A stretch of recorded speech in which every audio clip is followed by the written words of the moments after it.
Rufus, you fucking noob. You left your scarf at her house. And also, the best part, I mentioned earlier about wondering if there was history with Holland and Lily. That Holland slept with one of Lily's husbands or something like that. Or Lily, actually, no, it was, I had the suspicion that Lily slept with Holland's husband.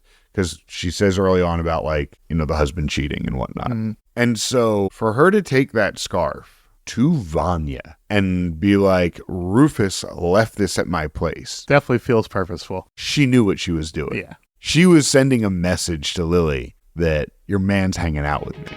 That was a shot. That was not a message. That was a warning shot.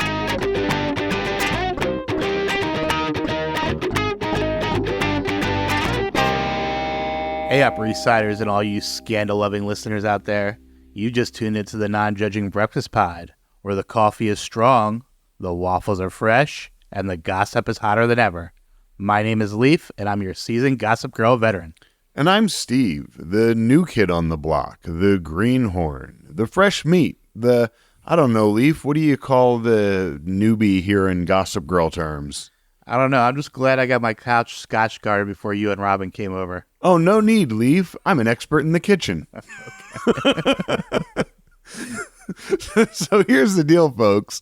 Leif has been watching Gossip Girls from the very beginning, and I'm diving in for the very first time. And together, we're your dynamic duo, bringing you all the drama, romance, and sometimes questionable fashion choices of this iconic 2007 series.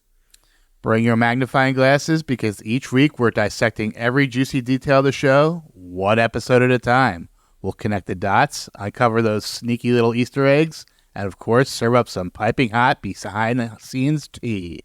And expect some iconic fandom moments too, because what's a deep dive without a little drama? And since we are all about inclusivity here at the Non-Judging Breakfast Pod, there is always room for you at the Non-Judging Breakfast table. So go ahead and grab a mimosa, a cup of coffee, or pass a joint to your bassist, and let's go ahead and get into this. Let's do it. Anything going on this week? Not too much, other than my obsession with baseball has now grown into an obsession with the Lehigh Valley Iron Pigs as well. I took the kids to the doubleheader yesterday and had an awesome time. I love going to that stadium. It's my third game this year so far. That's enough sports ball talk for now. Now everyone's turned off their podcast. Now that everyone stopped listening. Here's the other thing that's going on. Okay, there's more. This isn't baseball. This is actually relevant, because this is something that I wanted to talk to you about, because I think that you and I might see eye to eye here. I heard some stuff come up about the Lively Baldini case, right? There's this whole angle of them trying to subpoena records from Deadpool, making the claim that Ryan Reynolds was making fun of Justin Baldini in Deadpool with the character Nice Pool. And that they're trying to add that as a defamation piece of this case. And here's my thing. I had not heard this. Yeah. Oh, I heard it a long time ago, and then I've heard it a couple times since. I'm surprised you haven't, because this has stood out to me. It definitely makes sense, though. Well, it completely makes sense. And Disney and Marvel are like, we can't give you trade secrets. We can't give you our character development details, because those are trade secrets, and we can't just offer those up. And so that's part of this lawsuit. And where I'm coming from this, whatever the relationship, whatever actually happened here between Lively and Baldini, you're allowed to make fun of people. How can you sue someone for making fun of you in a film? How can you sue someone for defamation for that? Because it happens all the fucking time. That's 25 Fair Use Act. Yes, absolutely. And 90% of Hollywood is making fun of one thing or another, or trying to get you to think about something. It's all metaphor and it's all allegory. So like, oh, he hurt my feelings, but you can't sue for that. I guess if it's a pattern, I guess. yeah, I mean, that's what a defamation case is. Yes, It's part of a pattern. I guess they can work it in. I guess. It's not a case on its own, but Right. it's part of And since they're suing on a bigger yeah. case, I think that angle is childish, especially because no one knew this. No one knew that Nice Pool was making fun of him until he brought it up, until he brought it into this lawsuit. I never thought, I didn't know anything about it. I don't think most people said, oh, I bet he's making fun of him. I think he did. But I think maybe people who know him realized it was making fun of it. Yeah, that makes sense. Anyways, Gossip Girl, Season 3, Episode 14, The Lady Vanished. Original air date, March 15th, 2010. Based on The Lady Vanishes, directed by Alfred Hitchcock. Yeah, and you sent me the link. I didn't get a chance to watch the movie, and I'm bummed because I've never seen an Alfred Hitchcock movie I don't like. So, did you get to watch the movie? I watched a bit of it. The quality was really bad. Oh yeah, that's It's on several streaming services for free as well. okay. Yeah, I still want to go back and look at it. I also want to see. I want to try to get Emily watching Hitchcock because she loves horror movies, and I think it'd be fun to watch some. She has an appreciation for that kind of thing sometimes. Yeah, I think it was like 240p resolution. Oh, jeez. Like watching a potato. But yeah, the story, it really has very little to do with this episode, but the story was, while traveling in continental Europe, a rich young playgirl realizes that an elderly lady seems to have disappeared from the train. So, missing person. Yeah, very Hitchcock. Yeah. Very, I love Psycho. I love The Birds. I think Rear Window. I can't remember if I saw all of Rear Window or not. Anyway. This episode was written by Robert Hall and also by Amanda Lasher. So there's a co-production here. Robert Hall did previously season 2, episode 4, The X-Files, season 2, episode 12, It's a Wonderful Lie, and season 2, episode 19, The Grandfather. And from this season, he also did The Lost Boys and The Treasure of Serena Madre. Which, the Thanksgiving episode. Yes. And then Amanda Lasher had previously done, in season 2, Pret-a-Porter J, Gone with the Will, Say It or Anything. And then in season 3, The Freshman, and They Shoot Humphreys, Don't They? Yeah. They mostly... I feel like Robert Hall maybe wrote... so I'm not sure who did... I'm just guessing Robert Hall did the Vanessa Dan stuff. And then... Amanda Lasher did the rest of it, right, the NJBC and the Jenny Damien stuff. That makes sense. Because like the Dan and Vanessa stuff seem very male gazy. Yeah. Oh, completely, absolutely. Yeah. And I completely hear that. I almost feel that the Jenny storyline could even have been the place where they collaborated the most, because it really had some of the line of like, I remember being a teenage boy. The worst part about having a teenage daughter is remembering what it's like to be a teenage boy. We'll get to that. Yeah, I know. I so like that feels so, yeah. Episode was directed by 80s teen star Andrew McCarthy. Oh, I saw that in the credits and thought to myself, oh, that can't be Andrew McCarthy. And then it's just now occurring to me, Andrew McCarthy was her dad, was Lily's dad. Yeah. Which goes on to a tradition of Josh Schwartz shows where the dad character kind of gets written off and becomes a director. That happened with, what's his name, who played Marissa's dad in The OC. Oh. Who played Tate Donovan. Yeah, okay. He became a director. And so this was one of Andrew McCarthy's first gigs. He did like a couple of things before that. He did 2 episodes of something called Lipstick Jungle and a short prior to this. But now he's going on to a pretty decent directing career. He's did episode of *Halt and Catch Fire*. He did 15 episodes of *Orange Is the New Black*, 26 episodes of *The Blacklist*. Interesting. Wow, that's I I only watched the first season and a half of Blacklist. I think the first season of Blacklist was amazing television. And then they were like, well, what do we do now? And kind of went off the rails. But I just like James McCarthy and James Spader, or Andrew McCarthy and James Spader working together. That fills like an 80s hole somewhere. Why don't you give us that vulture recap? All right. The world rotates on its axis. Time marches on. Seasons change. One crop shrivels while the new seedlings pop up in its place. Just as it is on Gossip Girl. Sometimes the winds from the inevitable storms draw our fair characters close together. Other times it takes them far apart. Last night's episode saw both. Blair and Chuck started out feeling disconnected and untrustworthy of one another, but quickly came together to deal with the reappearance of Chuck's mother. Nate and Serena bent their blonde heads together when talking about the problem of Serena's father, as if they were sharing one mind, and they might as well have been. And downtown, in a cramped room at NYU, Dan and Vanessa came together at last. Maybe literally. But at the same time, uptown, all was not well with the rest of the Humphreys. Rufus and Lily, so happy just last season, had become completely alienated from one another.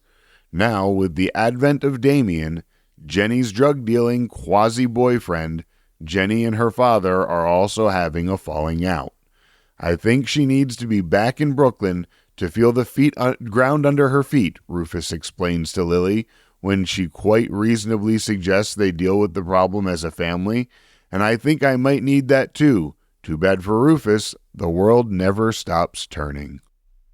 Indeed. Fucking Rufus. Yeah, Rufus. So bad. Like, the acting's as bad as the parenting, too. Well, Act 1 begins with a Gossip Girl monologue. Get up and go at it, Upper East Side. I hear little Jay is having foreign relations with a handsome attaché. We always knew she had friends in high places, but how low will she go? Jenny and Damien appear to be getting cozy in a room, but Damien is really there to store his drugs. The two lovebirds are interrupted by a call from Damien's father, and Jenny gets a bit miffed when he refers to her as just a friend. First of all, Jenny, this is a business, and she's trying to mix business with pleasure, and looking for that relationship. Come on, Jenny, pick a lane. Nate and Serena are in the honeymoon phase and can't keep their hands off each other. We get an extended foreplay scene that they were hoping was giving Top Gun, but was actually Hot Shots. Yes. Yeah, they wanted 7.5 weeks and ended up with Hot Shots. Oh, so over the top. It was so bad. Nate cooking breakfast. I liked that. I didn't know we had a kitchen, but he was toasting waffles. He was toasting waffles, and Serena was so impressed with his chefery. Well, I guess it's probably as good Nate didn't burn the place down. Because Nate would with a toaster. Put his knife in there. Yeah. Up against. It's not coming out. Yeah. Hold on. Let me try to get this. Let me try to get this knife with this curtain here. In their post-coital bliss, Nate and Serena hear what they think is Chuck and Blair going at it in the bedroom. However, at that moment, Nate gets a call from Chuck. Chuck asks Nate to grab his cell phone out of the bedroom before Blair goes snooping. I love that. Because you hear her from the start and you're like, that she's not actually having sex with Chuck right now. Yeah, she'd be way too embarrassed. Yes, she's way too proper, but you know that she's just trying to now make them feel uncomfortable. Yeah. Also, this is where Nate has that, I told you I was good in the kitchen. Indeed. It was slick. Chuck is stalking his possible mother and exchanges a wad of cash for a room key. Yeah, we see Chuck stalking Evelyn. And apparently has like a second sense and he somehow knows she's behind. That elevator, when the elevator dings and he's like, she's near me. I feel a presence I haven't felt since earlier today. Serena goes into the bedroom to find Blair reading a magazine while letting out quote-unquote cries of passion. Serena presses Blair on what's wrong. Blair admits she isn't connecting with Chuck anymore and that he is shutting her out. Yeah, toxic besties. Adorable. I always talk about how much I love their relationship, but I also can't ignore how toxic it is, too. Why are these people friends? Yes. Serena's in there and Blair is just... I love that Blair is just nasty to Serena and throws a few barbs, and Serena's like, oh, Blair needs to talk. And goes in, puts the pillow down. Come on, Blair. Dan is walking in the dorm hallway in full winter dress, but everyone else seems to be in beachwear. Dapper Dan avoids the advances of a comely co-ed. Yeah, Dan just has these horny freshmen throwing themselves at him on a daily basis. There's two more later. And he's hung up on Vanessa. What the fuck, Dan? Dan knocks on Vanessa's door and immediately goes into apology mode about the whole I love you thing. He ropes Vanessa and Paul into a classic double date with the ex setup. But first, Dan needs to find a girlfriend. He name drops the co-ed from earlier. Melissa is a good name. Yeah, and why not? Well, I have a date. Instead of, oh, I've been seeing someone, if you checked your messages that don't say that, you would know. But why not just say, oh, yeah, I met someone and I'm taking a date to it, and then go find her and make up for it. Chuck is rummaging through Elizabeth's room and luggage. He finds something hidden in a wrapped cloth, but the scene cuts before it's revealed. Yeah, just rummaging through this stranger's room that, well, not complete stranger, but also just a little light B&E. And this is just another scene where I question what I know he's dark, he's brooding, he's sexy, he's got daddy issues, but Ed Westbrook is just not a good actor. No. He was acting like someone searching a room. It was not natural at all. Yes. So like going through the motions of searching a room. And I felt that there was one place that he can't even blame it on the accent because he wasn't even talking. Yes. Because there were times that he was looking in things. Are you looking for something or are you opening drawers? Yeah. That there was no... I know exactly what you're talking about. It just didn't feel natural. Yeah, and I felt the exact same way. And then goes for the purse or suit or attaché. There was something like that he went through. And if the thing he was looking for wasn't right on top, he wasn't going to see it. And then when he finds the thing that he finds, why would you even open that? Because you haven't been concerned with any other piece of cloth you've found so far. Of course, it's wrapped in gauze for some reason. Nate enters the bedroom but is unable to get past Serena and definitely not Blair when he tries to sneak out Chuck's phone. Blair quickly sees through Nate's attempt at thinking on the spot, and she has a moment of nostalgia for dating someone that is a horrible liar. I love Nate getting caught and trying to, oh, well, I just wanted to check a tweet. And then Serena, you fucking asshole. Wait, didn't Chuck just call you and ask you to get him his phone and not tell Blair about it? Fucking Serena. Bros before hoes. Yeah. I mean, yeah. Yeah. Jenny and Damien are counting pills in the bedroom when Lily walks in. The pair manages to hide the drugs, so Lily assumes they are getting into some hanky-panky instead. LJ gets busted, and not for doing what she's busted for. Yeah. She should be busted for the other thing, but that's not what she's busted for. So I also think Lily kind of overreacts. And according to what they're saying, it's like noon. Why is the assumption that this boy stayed over and not came over this morning? Well, they're surprised that she's up early. So it's presumably before noon today. Okay, you're right. She's been sleeping till noon. Yes, you're right. Nate recognizes the missed calls on Chuck's phone as the same number that Chuck called him from earlier. Blair plays the message and discovers that it was from Elizabeth and that she was trying to see Chuck before she left town. As Nate, Blair, and Serena are trying to figure out the message, Chuck returns, revealing that her name is Evelyn and that she is his mother. Gossip Girl leads us into the first act break with... And just like that, we get the mother of all questions. Yes. A lot going on in that scene. Yeah. Yes, there was a lot going on. And I also feel like it didn't do a whole lot in the sense of we know now that the non-judging breakfast pod now has all the info, which was a big reveal to them. Mm-hmm. I really also, more than anything, like what this starts setting up. And it's a little more in the next scene, but I like what this sets up for Serena and Chuck, for their juxtaposition of what they're going through. So Act 2 begins. We come back from the commercial, and we see that Chuck has found the other half of the locket, showing a picture of Elizabeth/Evelyn, presumably holding an infant Chuck.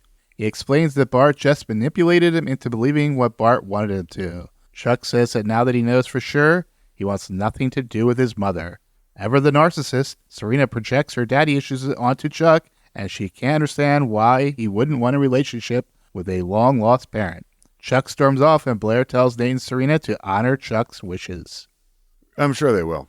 Like I said, I like the dynamic that this sets up between Chuck and Serena. Of Serena has this longing that she's actively looking for this person, and now Chuck finds out that he might actually have the thing Serena's looking for and doesn't know if he really wants it and doesn't know how to handle it. I also, the Bart says that suits are appropriate to wear to kindergarten and that blue chip stocks are an appropriate gift for a child. Yes. Father of the year, Bart. Could you imagine being a 5-year-old and getting stock for your birthday? Like, what do I do with this? Actually, that kind of happened. I got a savings bond at one point. Yeah. I definitely got savings bonds a couple times when I was a kid. Yeah. Oh, it's $100. Eventually. Yeah. Exactly. One day, if you wait that long. Back at the penthouse, Damien is getting bored when Rufus arrives. Rufus, also showing some narcissism, assumes Lily's emergency was a ploy to get him to come over because of the relationship. He is, however, shocked to find Jenny had a boy over. Rufus just bursts in like an asshole. Oh, what are you tricking me over here for, Lily? What's so important? Don't you remember that your kid lives here? Oh, but it's not Dan. Now, to be fair, I think you mentioned Lily's overreaction earlier. I think part of her deed kind of used to get Rufus to come over. That scans. Yeah. That scans. But it was a valid. Yeah, he should be there to do that. But it is valid. Yeah. But Lily uses the truth to lie. Yeah, she is a master. Yeah, Lily is also a narcissist. Yes. She is the tree the apple did not fall far from. We get a montage of beach bods as we are back in the dorms. The cliche of exes on a double date pays off in the expected way. Paul and Melissa are starting to realize they are both third wheeling on this date. I thought it was kind of funny. I thought Vanessa was actually the funnier one in this scene, and Dan just looked awkward and out of place. Dan has just looked awkward and out of place for 3 episodes now. Yeah. And I don't like it. I don't like it, Penn. But I like the whole, and then he was my Prince Charming. Dan was Prince Charming. Ugh. Yeah, I like the actor who plays Paul. He's really sassy. Yeah. He's such a theater kid. Yes. He is such a stereotype. Yes. And being a theater kid, I fucking love it because I feel seen. Blair finds Chuck at the bar and apologizes and offers to be there for him whatever he wants. She then gives him the locket and suggests that it's time to leave it at Bart's grave. I love how Blair's whole thing here is, this is your trauma. This is your thing you're dealing with. I'm here for whatever you need. And the whole apology without a caveat that it's, no, I'm just letting you know I am here for you. That's what this is about. I liked her support of him here. And okay, you want her out? Let's go. Let's put this at the grave and let's never think about it again. Cool. Rufus is yelling at Lily for allowing a boy to stay over and ignores Damien's lame excuse. Rufus demands that Jenny pack her things because they are both going back to Brooklyn. Lily is beside herself. Robin referred to Rufus as a drama queen in this scene. And he's also kind of telling on himself for being as shitty to women as a teenager. Yes, yeah. He's telling on himself for being a shitty kid. And the way he immediately blames Lily, that like, this is your fault that this boy... Jenny is not Serena. Yeah. Fuck you, yeah. Rufus. Fuck you. You are not Lily. I don't know where I was going with that. But and also, just can we talk about the acting? Matt Settle, like, you can't do angry. He can't do angry. No. He can barely manage disappointed. And it's just always so... it's always so dramatic and not... It doesn't feel like real emotion. It feels acted whenever he shows that emotion. It's like they cast him for season 1 Gossip Girl, and then they're like, oh shit, we have a season 2. We need to make him more dramatic and make him fight with Jenny more. And then they're like, oh, he's not very good at that. Let's just do it anyways. Yeah. So stop writing him in these stupid drama roles and the whole fucking Lily fight. Just stop. Oh, and it's going to get worse. Yep. At the party, Vanessa points out to Dan that things are still awkward between them. Dan suggests a mock photo to get back in the friend groove. However, the two hot bodies pressed up against each other in such a confined space leads to the inevitable spontaneous makeout. Really? I thought they were fucking hot. I hate it from a writing standpoint because it just segregates the show. Yeah. But they were fucking hot together. Only because it's Dan and Vanessa. And to your point even more, this whole scene is one of the best, almost I want to say cinematic moments of Gossip Girl. They don't do a lot of film tricks and a lot of cinema tricks. Mm-hmm. They tend to be very much, this is what you're looking at. It's a multi-camera show, and they just kind of set up their cameras. Typically, and they just don't have time for that kind of thing. Exactly. And here we have this really great one-shot scene of them going behind, squeezing behind, doing the makeout, being like, oops, and then taking the picture with no emotion on their face and coming back around the other side. I loved the shot. It was a great shot. You're right. They were hot. The makeout scene was great. It was also just I didn't want this to happen anyway. I knew this was going to happen. Yeah, it had to happen eventually. It had to, because they're all gonna fuck. Yeah. For my theory to hold, this had to happen. My problem with it is it segregates the storylines. This episode was a great example. This 3 storylines were completely separate. Yeah. Yes. And the party of the week had Vanessa and Dan. Yeah. No one wants to go to a party with Dan and Vanessa. The parties were always... Well, actually, every girl at NYU wants to go to a party with Dan. Fair. Every girl at NYU wants to get on the Dan Express. The Humphrey Pony Express? Yeah, the Humphrey Express. Good. Pronounced with an umpty. My name is Humphrey. Pronounced with an Humphrey. I bet he gets busy in a Burger King bathroom at some point. Nate and Serena pretend to wave the white flag and invite Chuck and Blair to dinner. It appears it might be a setup, and Serena is dragging Nate along on a scheme, kicking and screaming. Gossip Girl cautions. Careful, S. You may think you know what's best, but this time you might be pushing your Chuck.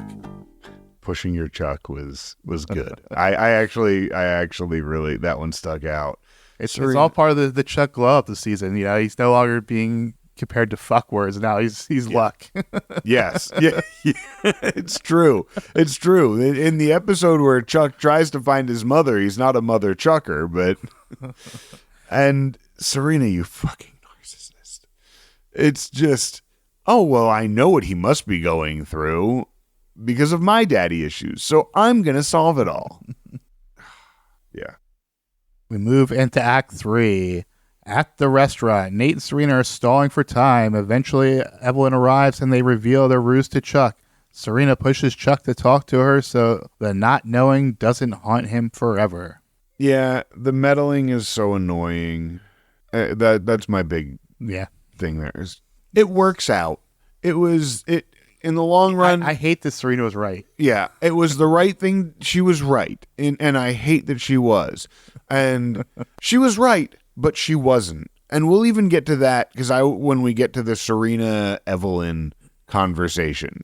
But you're right. I hate that she was right. I hate that this was sort of the right thing to do because none of it's for the right reason. She doesn't deserve to be right. Yes. Thank you. Thank you.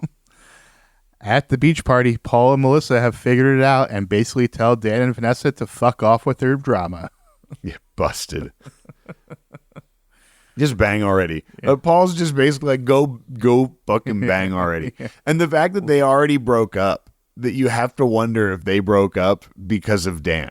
Yeah. That because of Paul's irritation at other times, even if he didn't know it was Dan, but knew that there was a friend out there that was that person keeping you from that connection. Just listen to Bismarck B, fellas. Yeah. Just listen to Bismarck B. Yep. Never trust a girl when she says he's just a friend. Chuck is talking with Evelyn while Blair and Serena and Nate watch from across the restaurant. Chuck assumes all she wants is money and writes Evelyn a check. Blair stops Serena from going over to them. Chuck tells Evelyn that the money is hers if she never tells him her story and leaves forever. Evelyn hesitates before ultimately taking the check. Chuck is really defensive, and Chuck, completely in character all along, has always put up big walls and has always used his money to hide from feeling things. And this completely makes sense. And it felt also, like he says later, that it felt like a test. And she fucking fails. Okay, and clearly, she even has like okay, this must be what you want. I'll take your money and go. But you're the grown-up here, and you should recognize that. I feel like that Evelyn should have recognized that this is a test. Mm. That, no, I don't want your money. But she failed. But of course, then we would have wrapped up this episode 20 minutes too early. Jenny is packing and is surprised Damien is still there, but only to retrieve his drugs. Jenny admits that she was upset that he referred to her as just a friend. Damien turns it back on Jenny that she's still in high school and their father isn't wrong to be mad. As Damien goes to leave, Jenny stops him and purposely dumps the pills on the floor for Rufus to see. Gossip Girl jibes. Watch your step, little Jay. Damien may be your drug of choice, but it looks like this love could be bad medicine. I have a couple things here. The first being that Damien saying that Rufus isn't out of line, I think, is one of the most mature things that someone has said on this show. that the self-awareness of Damien in this moment to say, Jenny, you're in high school. Your dad isn't out of line for not wanting us together. I'm gonna head out. That, yeah, I for a moment had an inkling of respect for Damien for when I thought he was gonna bow out of this whole thing. And then, Jenny, what the fuck are you thinking? Jenny, this isn't I want to start a fashion show. This is drugs, Jenny. We move into Act 4. Rufus is once again accuses Lily of being a bad parent. Rufus enters stern dad mode and sits Jenny down for a talk. Damien, despite his aversion to drama, has seen enough and admits the drugs are his, or rather his father's. Yeah, like Rufus. Yeah, Lily just knew she was selling drugs out of the apartment. Did you know about this? Of course you didn't fucking know about this. Wouldn't that have been the first thing she told you if she knew about this? Do you think Lily would keep that from you? Like, he's such a dick. He just wants to be mad at Lily and wants the fight to be about her. What terrible parenting that you want this fight. You're just trying to pick this fight with your wife. It's about your kid who is clearly troubled, who is clearly holding tons of drugs, of narcotics, for fuck's sake, for more than would be in someone's pill closet. And you're like, I'm going to use this opportunity to fight with my wife, who probably used this opportunity to try to work things out with me. So I'm going to make it even worse. And meanwhile, Jenny is just not being parented because they just make it about each other. Fucking disgusting. And I mean, it kind of, for personal reasons, that really bothers me because, and I won't get into it on here, but it really bothers me when parents make the relationship about them hating each other more important than their kids' well-being and using the kids to fight. I hate it. And again, I want to point out, little Jenny, Lil J, this isn't a guerrilla fashion show. This isn't something that someone's just going to be like, oh, I don't want to press charges. This is jail time. This is intent to distribute. This is when she says, what are you going to send me to military school or ground me for life? And he's like, maybe both. I was like, yeah, like that's the one thing I almost agreed with. Like, yeah, if you're selling drugs, like this isn't a little you're grounded thing. This is fucking serious. Again, it's a cry for help. Her parents have given her endless money and zero supervision. Zero parenting at all. It is absolutely a cry for help. She's bored and went from having to fight for her position to just being privileged and not knowing how to handle that. And they didn't do shit to help her with this transition. They just dropped her in the house and then split up. Yeah. The non-judging breakfast club is arguing on the street outside the restaurant. First, Chuck storms off, followed by Serena. Blair recognizes why Serena was so interested in Chuck's reunion and also leaves. Only Nate is left alone and clueless. Poor Nate. I love Why'd everyone leave? Yeah. Like a dog sitting on the porch waiting for his master to come home. It's like Arrested Development when the Charlie Brown theme would come on. And he just drops his head and walks home. I love that Blair calls out Serena on this and is like, this isn't what it's about. That's not why you're doing this. Yeah. And then she leaves and Nate's like, well, what is it about? Not my place to tell, kiddo. I think right now one of my favorite parts of the Serena-Nate relationship are the Blair-Nate interactions.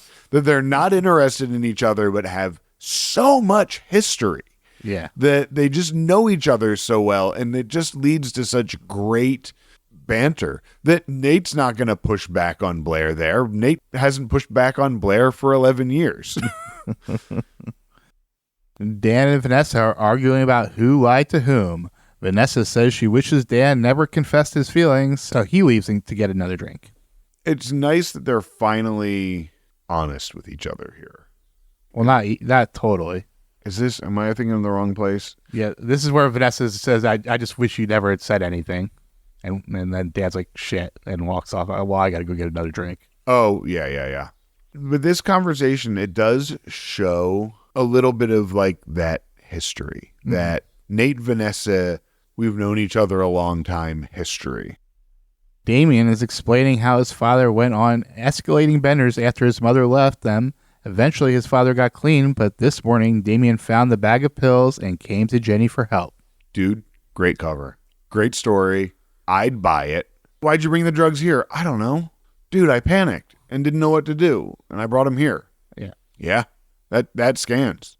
No notes. Like, you, sure thing, dude. Like, I buy your story. Came in for the save. And, of course, then Rufus is still an asshole. Yeah, just still a fucking asshole. Blair finds Chuck lying in bed and offers talking or sex. Chuck chooses sex. Nice to reconnect there, yeah. Blair and Chuck. That was this thing that was really bothering Blair, and now Chuck, reconnecting. Great. Jenny thanks Damien for the crazy story, but he admits it was true except for the part about his dad getting sober. Jenny is even more touched that he actually opened up to her. Rufus, having flushed the pills, comes down and tells Damien it's time for him to leave and Rufus and Jenny to go back to Brooklyn. I like that they've made Damien a little bit of a sympathetic character here. And what I mean by that, I think Damien's a piece of shit, obviously. He's another fucking predator on this show. But they gave him just enough daddy issues to make him sympathetic. But he came with just enough daddy issues. I think what I'm saying is I felt Aaron and Gabriel and Tripp for Serena were all very one-dimensional. That they were all very much, I'm an older dude taking advantage of a younger girl. Yeah. Very much that there was, I mean, we saw Aaron's dad. He has a healthy relationship with his father, who is all about getting his son some at times. You don't see the damaged side of those characters. Yeah. And so to finally see one of these assholes be a little damaged, it at least made it make a little more sense. Mm-hmm. It made him more real of a person. I agree. And Rufus was an asshole again. Yes. Serena just can't let things go and finds Elizabeth before she can leave town. Gossip Girl ends with the act with, well, looks like Chuck's mom isn't the only one with baggage. So, Evelyn, this whole time, I've got something I need to tell you. I never wanted you and never wanted to be a mom. And really, I wanted you to believe I was dead your whole life. That hasn't happened yet. That's what she tells Serena, I thought. Yeah, but that's next. Oh, I'm sorry. I thought that was... That's after the act break. Oh, I forgot there was an act break there. Yes. This is where she just kind of shows up and says, Yeah, because it's super shitty. It makes so much sense. It's shitty, but it makes so much sense. I need to know for me, so I'm going to do the thing. So as we get into the final act, Serena wants to hear Elizabeth's story to possibly find a reasonable explanation on why her father left her. Elizabeth admits that she was a young, unwed mother, and when Bart saw his son for the first time, he wanted to be a father and a husband. Elizabeth turned down the proposal and instead took payments from Bart to stay away. It was her request that Bart tell Chuck that she was dead. Yeah, the truth is, I just never wanted the little shit. I wanted him to think I was dead. So what story are you hoping to tell him? Well, so I got the impression that she wanted to get an abortion and Bart forced her to have the kid. Yes, and because we agreed we'd put it up for adoption. Like, okay, fine, I won't have the abortion. We'll put it up for adoption. And then Bart couldn't go through with it after seeing his little boy. But then also the whole, every day I look at you, I see your mother. What the fuck was that? That's still alive out there somewhere, and I pay her regularly to keep away from you so that you can think she's dead. That, kids, is what we call a retcon. Florence and the Machine's Dog Days Are Over plays as Vanessa admits she has feelings for Dan, too.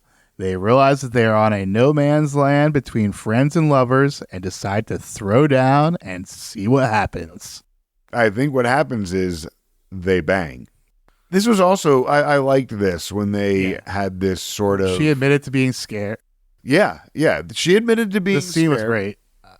Yes. I mean, one of my all-time favorite songs. First of all, it's a fantastic song, and it really has that we don't know what we're doing energy. Yeah, it has that I'm diving into something blind energy to it, and it really brought that whole thing together. I agree that was a really good scene.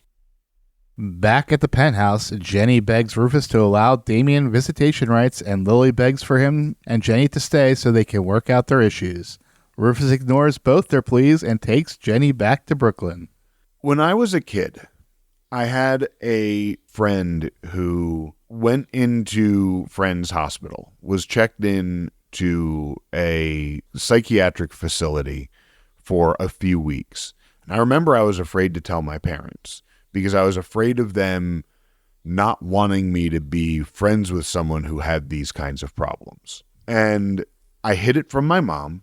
And I told my dad, again, nervous that my dad was going to end up with, you're not going to be friends with him anymore. And my dad's response was, I'm glad someone who's this troubled has a friend like you to help them out. And Rufus's whole, I don't want you anywhere near this troubled boy and the problems that he's having, I think is so fucking ignorant.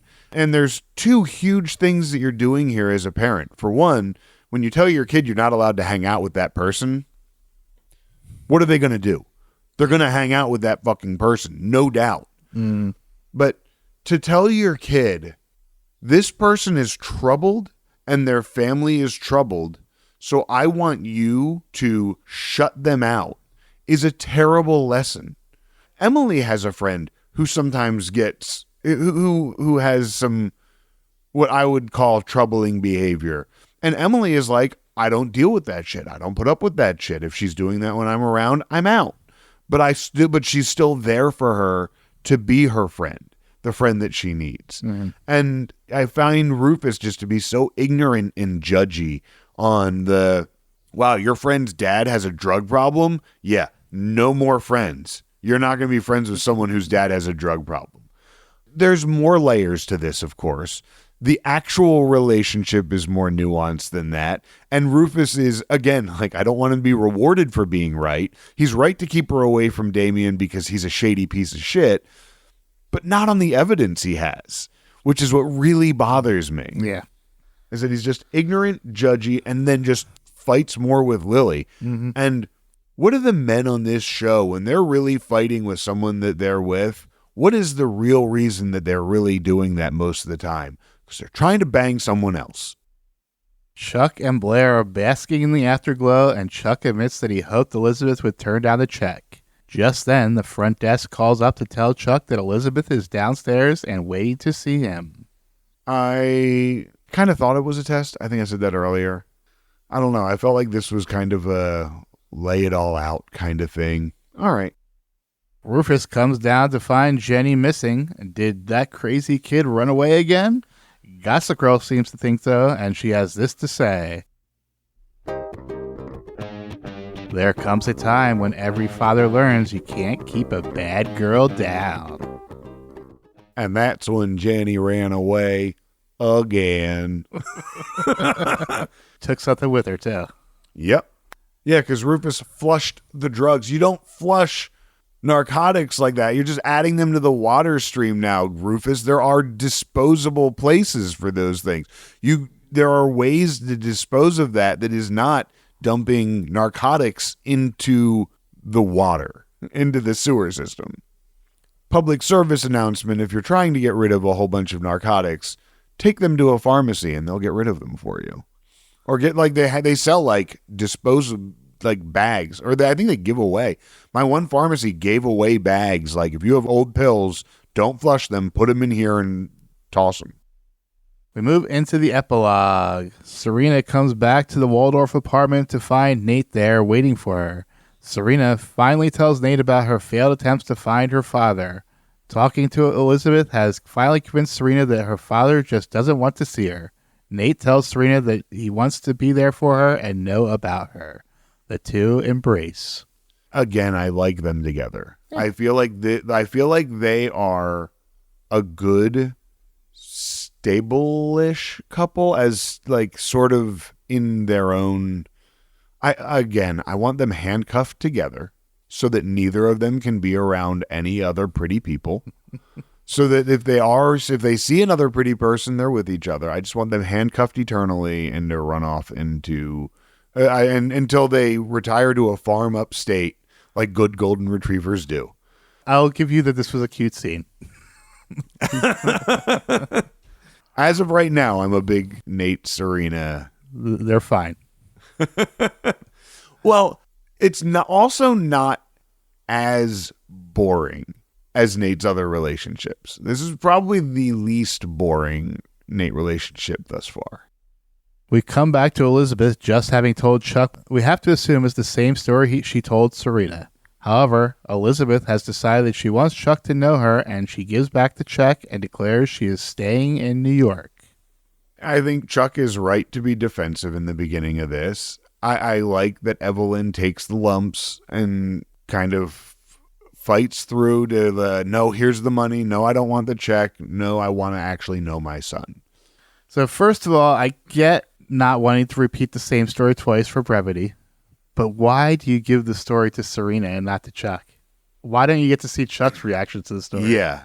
And it's funny because I almost feel like she gets away with it by saying, I want to know you, right? And doesn't bring up the, why did I give you up? It's just right to, look, I was wrong. I knew I was staying away, but now I want to know my son. And then my second point for the scene was Leighton just carried the scene. As always. Breaking through Blair's cool exterior with just a little twinge of a smile. Mm-hmm. And then it just comparatively, Ed and I forget the woman's, Laura Harrer, maybe, I think is her name. I think that sounds right. And she's such a soap opera actor.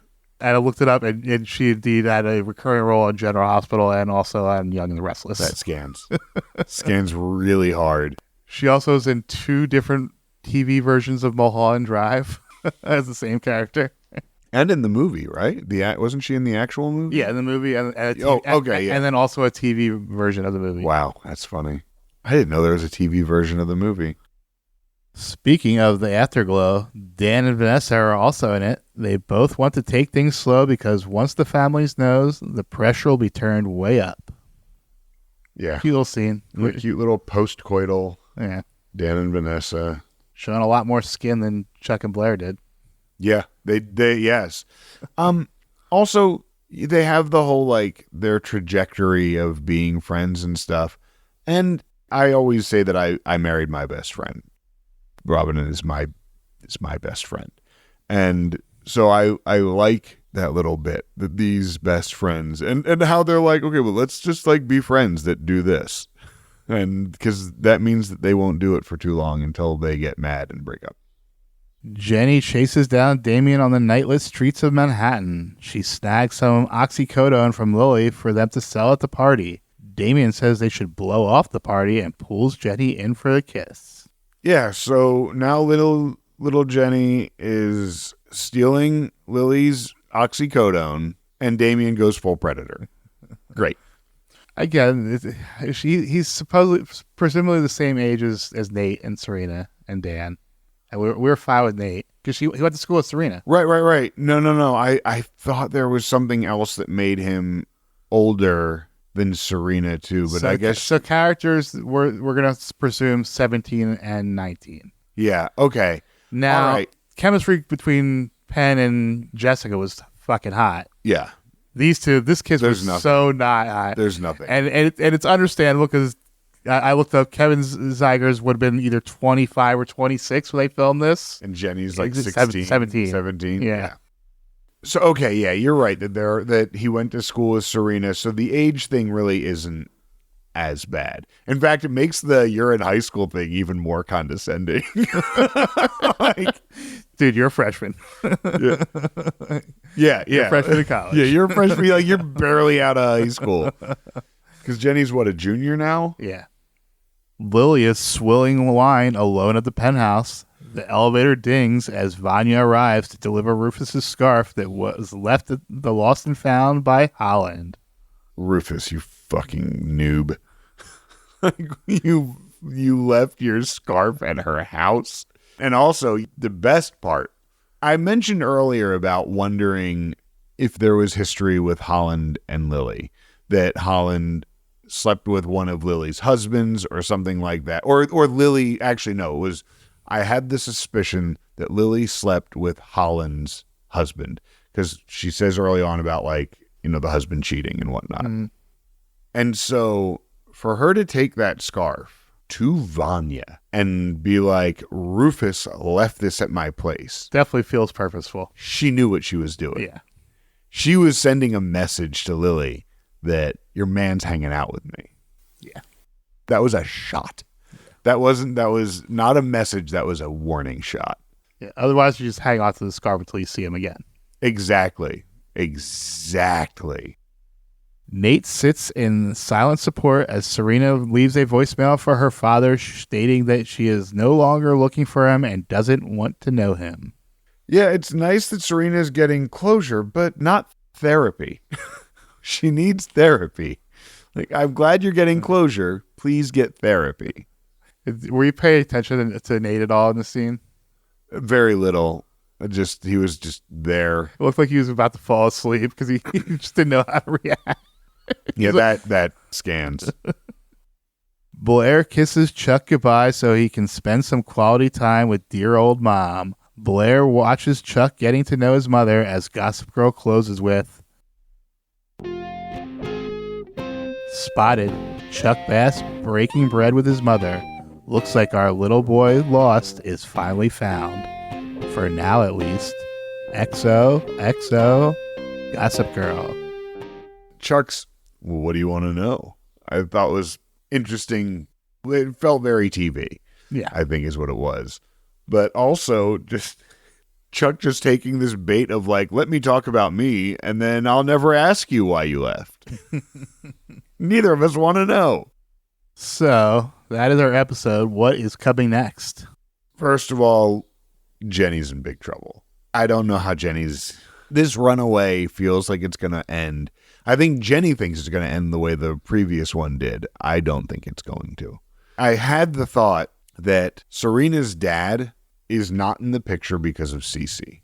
Is this really a runaway or is it just sneaking out to go to a party? Jenny, she didn't have any stuff with her or anything. Yeah, maybe it's sneaking out to go to a party. It just feels like running away because that's what Jenny does when she's mad. But like last time they made it like a point of showing her like with pulling the suitcase down yeah. and the sewing machine and stuff. Yeah, exactly. But I feel like we're supposed to think she's running away. And who knows, maybe it is just ditching to go to a party. How do you go home from that? Like, you know that going home from that, your dad is just going to do all the same shit and you're just going to run away anyways. Just run away now. Yeah, I have this feeling that Serena's dad is away because of Cece. That Cece the meddler meddled there. And that's why she kind of let Rufus know. She didn't tell Rufus anything, but she definitely upended the timeline for Rufus. Mm.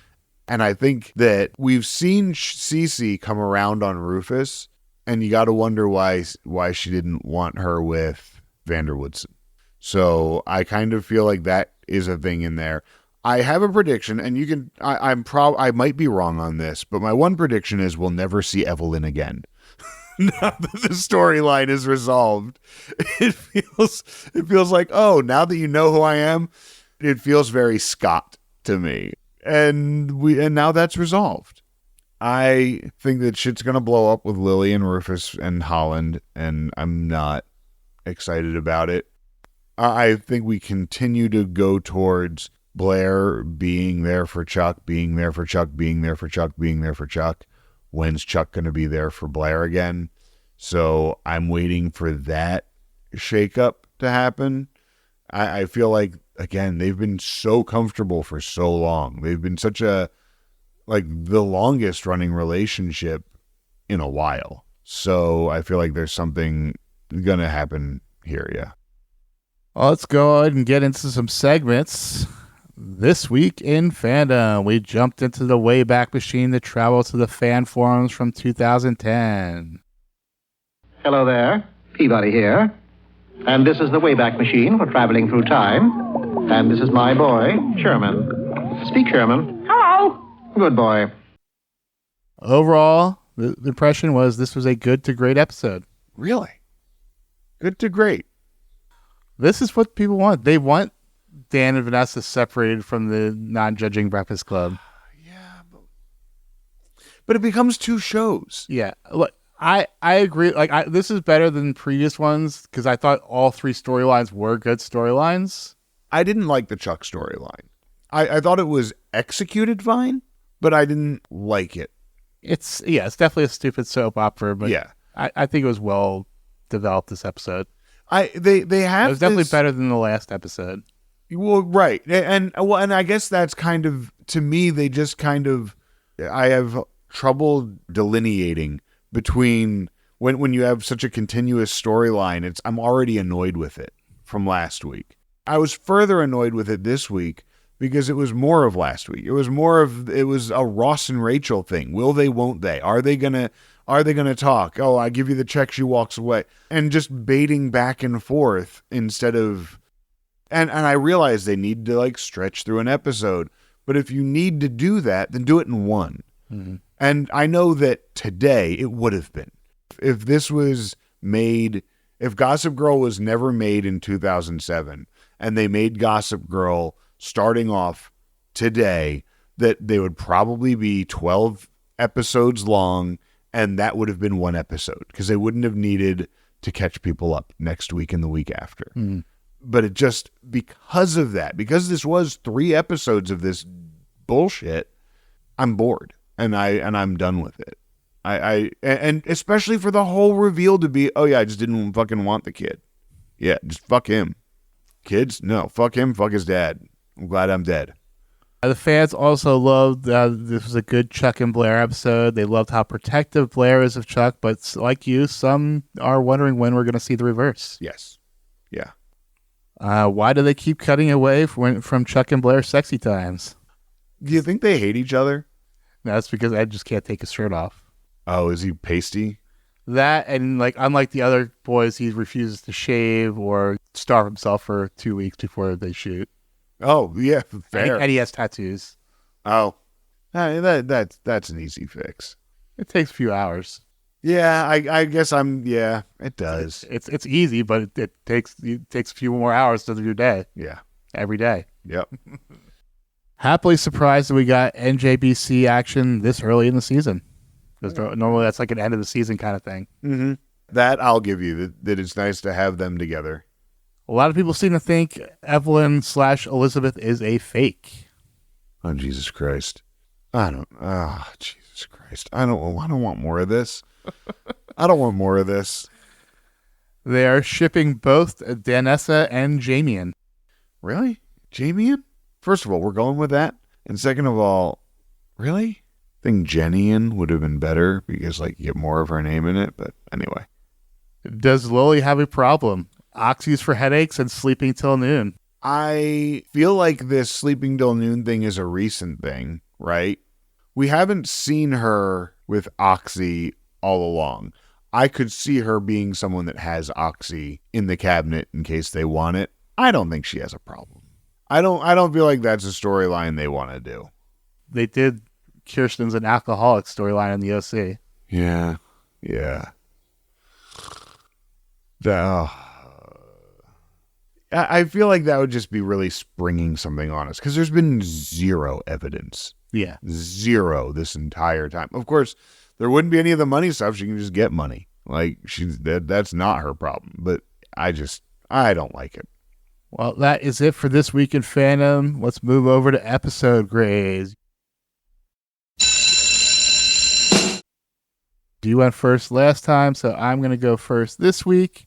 So like I said, the individual stories I liked them. I mean, I don't really like where it's going, but I thought they were well developed this episode. And the directing was good. Like you said, you had that cool scene with the photo behind there. So I thought this would be episode. Yeah, I thought it was a C episode. I wasn't really feeling any of the storylines that much. Because I haven't been really shipping Danessa at all so far. So even though I knew it was going to happen and knew it was coming, I didn't really want it to. So I liked some of the scenes they were in, especially that one, but I didn't like how a lot of it played out to begin with. I really wasn't a big fan of the Jenny storyline. Like it's this whole drugs thing and the whole like I'm going to drop drugs on the floor to start a fight with my dad. So you're looking at it from the dad point of view. I think. I think you're right. From the kid point of view, it's exciting. I get that, but I'm a dad and I can't not be. Yeah. And I guess having said that, I get very irked with Rufus's bad parenting, with him just not getting out of his own fucking way. And again, I was a little triggered by him going at Lily and blaming and trying to pick fights with her using his kid. That is something that really, it triggers me. It really bothers me. And so I really didn't like a lot of that stuff. So yeah, I went with a C for this episode. Fair enough. Over to Stock Watch. Going up, I had Blair because she's once again being a good girlfriend. Chuck because he's got a mommy now. Nate and Serena because they were cute and had a lot of sex. Dan and Vanessa because they finally got together and they were pretty sexy together. So the last three might not normally be ups, but because Rufus is just so bad, he makes all three of them go up. Jenny, Damien, and Lily. Wow.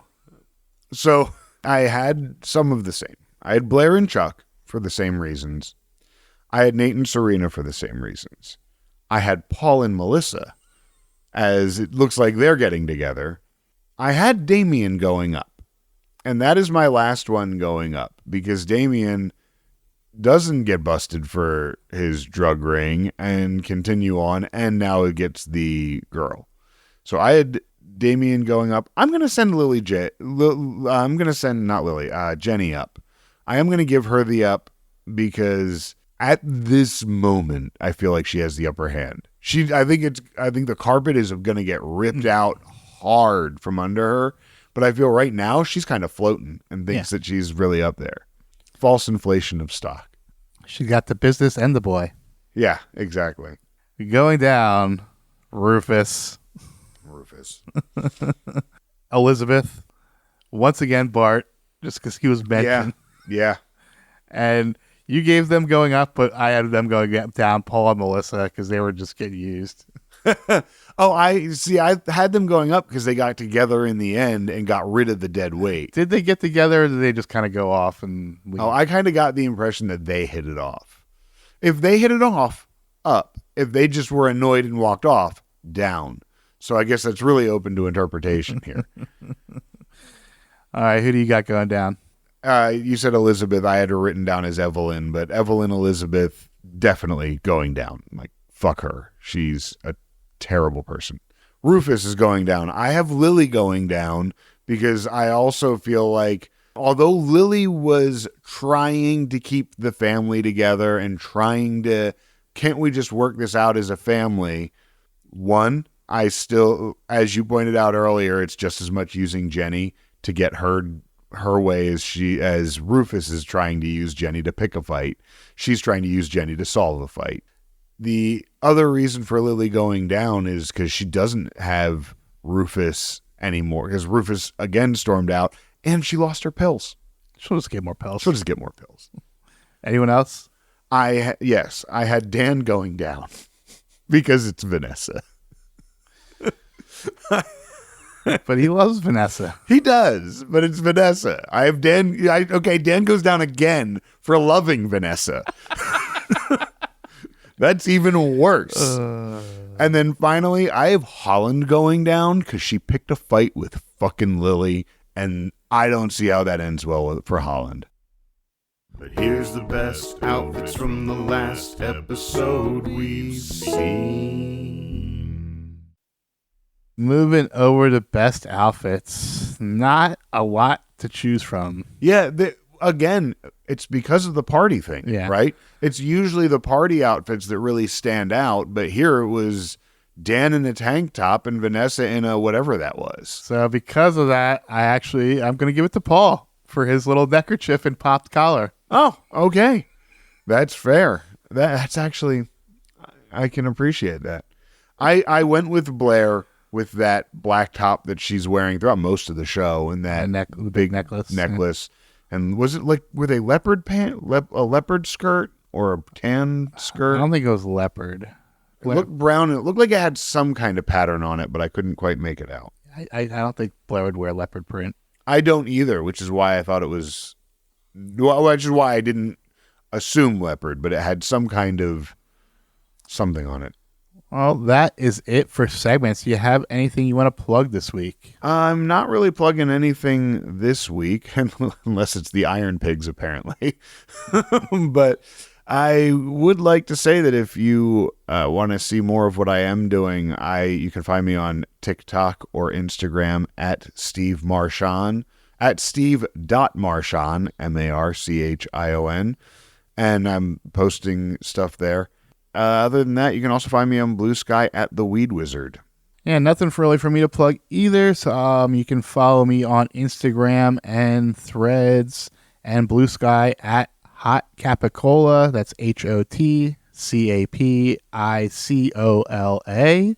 And you can follow the podcast at Non-Judging Breakfast Pod on Instagram, Threads, TikTok. And you can also check out our website, nonjudgingbreakfastpod.com, for links to our Discord, Patreon, and other stuff. And if you'd like to get in touch with us, we would love to hear what you have to say. Please feel free to send us an email at nonjudgingbreakfastpod@gmail.com. We'll listen to your thoughts and probably read them here on our podcast. And we'd love to have you contribute to that conversation. And while you're at it and while you're listening, if you could go ahead and click that follow button or the subscribe, the like, and leave us a comment on. It really helps us with our visibility, especially on Apple Podcasts and Spotify. And we will be back next week to talk about Season 3, Episode 15, The 16-Year-Old Virgin. The episode description reads, Jenny and Damien consider taking their relationship to the next level, but Serena is determined not to let that happen. Meanwhile, Dan and Vanessa are trying to figure out what their relationship actually is. Oh boy. Serena's going to meddle. I can already predict, but I can already say. It's the party episode all over again from last year. Well, yes. And Serena is once again probably going to be a total fucking narcissist and be right about what she's doing. She's probably going to be breaking them up for her own stupid, superficial reasons, but they shouldn't be together. Or should they? I kept thinking of him as another much older predator, the way that Serena is attracted to. And when you pointed out that they went to school together, in my headcanon, he was older, so it would have been her sophomore year that she was there. And my headcanon had him as a senior, but that was never established. It was just established that they went to school together. Mm. And so the fact that the age disparity isn't as bad as I thought, and even if he was a senior when Serena was a sophomore, that's a little worse. That's worse. Yeah, that's bad. Worse. That's like senior to 8th grade. Yeah. So that is bad. But so if he's Serena and Nate's age, like you said, we had no problem with Nate. Mm-hmm. Nate had a bigger problem with Nate. Yeah. But so yeah, do they not belong together? They are just two rich, entitled kids. Yeah. Selling drugs. Selling drugs. Hardcore drugs. Hardcore drugs. Narcotics. That's a line from The Last of Us. I sell hardcore drugs. Well, until next time, you know you love us. XOXO. Every time you walk away, run away, you take a piece of me with you there. Every time you walk away, run away, you take a piece of me with you there. Every time you walk away, run away, you take a piece of me with you there. Oh, it seems I'm walking right to your door. My heart's still resting, looking for something more. Are you ever gonna see everything you mean to me? I'm trying really hard to believe. Every time you walk away, run away, you take a piece of me with you there. Every time you walk away, run away, you take a piece of me with you there. Every time you walk away, run away, you take a piece of me with you there. Never feels right when I'm out here on my own. I left last night and it feels like way too long. Are you ever gonna see everything you mean to me? I'm trying really hard to believe. Every time you walk away, run away, you take a piece of me with you there. Every time you walk away or run away, you take a piece of me with you there. Every time you walk away or run away, you take a piece of me with you there. Come back to me. Smile and you'll make my life complete. Every time you walk away or run away, you take a piece of me with you there. Every time you walk away or run away, you take a piece of me with you there. Every time you walk away or run away, you take a piece of me with you there. Every time you walk away or run away, you take a piece of me with you there. Every time you walk away or run away, you take a piece of me with you there. Every time you walk away or run away, you take a piece of me with you there. Every time you walk away or run away, you take a piece of me with you there. Every time you walk away or run away, you take a piece of me with you there.